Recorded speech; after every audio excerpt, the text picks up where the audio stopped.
Hello students. इस lecture में हम देखने वाले हैं कि what is a multigraph and weighted graph क्या होता है। Okay, so first of all we will see about the मल्टीग्राफ।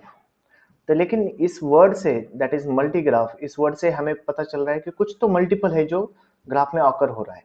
Okay, तो वो हम देखते हैं कि either that are the vertices और the edges. Okay, so the definition of multigraph is if in a graph G which contains the vertices and edges, multiple edges or parallel edges occurred between the same pair of vertices, then the resultant graph is known as a multigraph. मतलब कि जो अपना graph है, एक कौन सा भी अगर एक सिंपल ग्राफ कंसिडर करते हैं, उसमें आइदर मल्टीपल एजेस जिसे हम कहते हैं और पैरेलल एजेस कहते हैं, जो हमने ऑलरेडी देख रखा है कि पैरेलल एज किसे कहते हैं, awkward between the same pair of vertices. जैसे कि आप देखो ए टू बी, इस ग्राफ में ये एक क्या है, सिंपल ग्राफ है।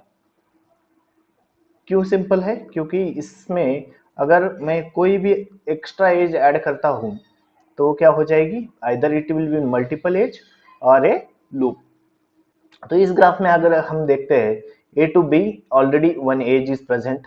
If I will add one more edge between the same pair of vertices, तो ये एज किस पेयर में है, ए कॉमा बी पेयर में है। अगर मैं ए कॉमा बी पेयर में और एक एज ऐड करता हूं, that is become parallel edge. तो इस ग्राफ में हमने देखा है कि देखो A to C, there are two edges are there between the same pair of vertices, that's why it is called as a multiple edges.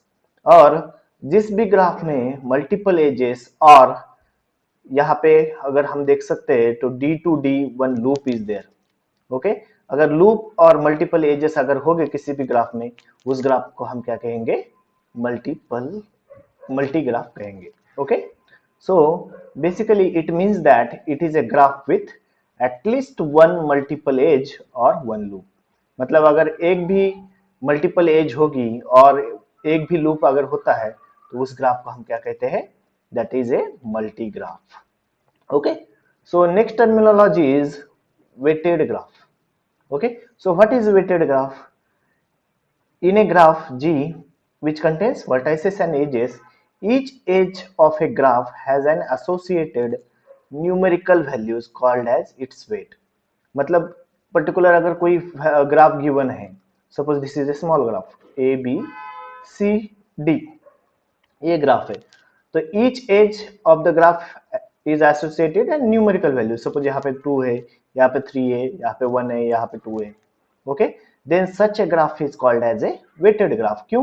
क्योंकि हमने हर एज को क्या असाइन किया है, some specific numerical values assign किए, that is called as a weight. उसमें और एक पॉइंट है कि जैसे कि मोस्टली जो ये वेट रहता है, हमने बिटवीन द एजेस जो वेट लिखेंगे, that weight becomes a positive integer mostly. Sometimes it will become negative integer also. Okay, but mostly in graph it occurs a positive integer. Then the weighted graphs may be either directed or undirected. यहाँ पे अगर हम देखते हैं तो ये मैं यहाँ पे वेट असाइन कर देता हूँ हर एक एज के लिए।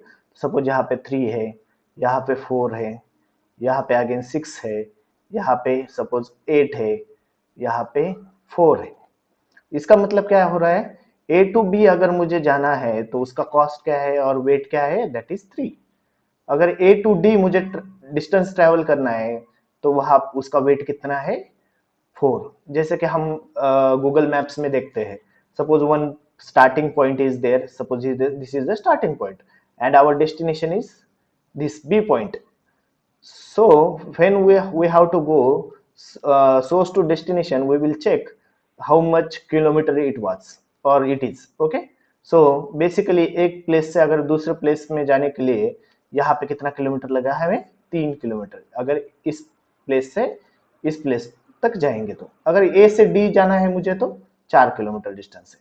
ओके, और जैसे कि यहाँ पे हमने देखा है कि जो ग्राफ है वो अनडायरेक्टेड भी होगा और डायरेक्टेड भी हो सकता है। जैसे कि अगर मैं एक सिंपल सा एग्जांपल लेता हूँ, this is A vertex, this is B vertex and this is a C vertex.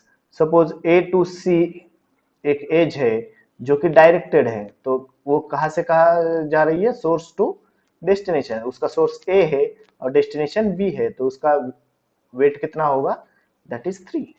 Okay, लेकिन सेम बी टू ए रहेगा क्या, नहीं रहेगा, क्योंकि ये क्या है, कौन सा ग्राफ है, डायरेक्टेड ग्राफ है। Similarly A to C that is 4 and C to B that is 2। Okay, directed graph में सी टू ए और ए टू सी सेम नहीं रहता है, लेकिन अनडायरेक्टेड ग्राफ में अगर ए टू बी लेंगे, यहाँ पे 3 डिस्टेंस है, तो बी टू ए भी क्या रहेगा, 3 डिस्टेंस रहेगा। Okay, the final point in this is the weight of the each edge is often referred as a cost of an edge. तो मतलब जो वेट रहता है हर एक एज का, हम उसे क्या कह सकते हैं, कॉस्ट भी कह सकते हैं। Okay, so this is all about the multigraph and a weighted graph. Okay, I hope you have clear about this, and if you are understood this point, then please like, subscribe and share the channel. Thank you so much.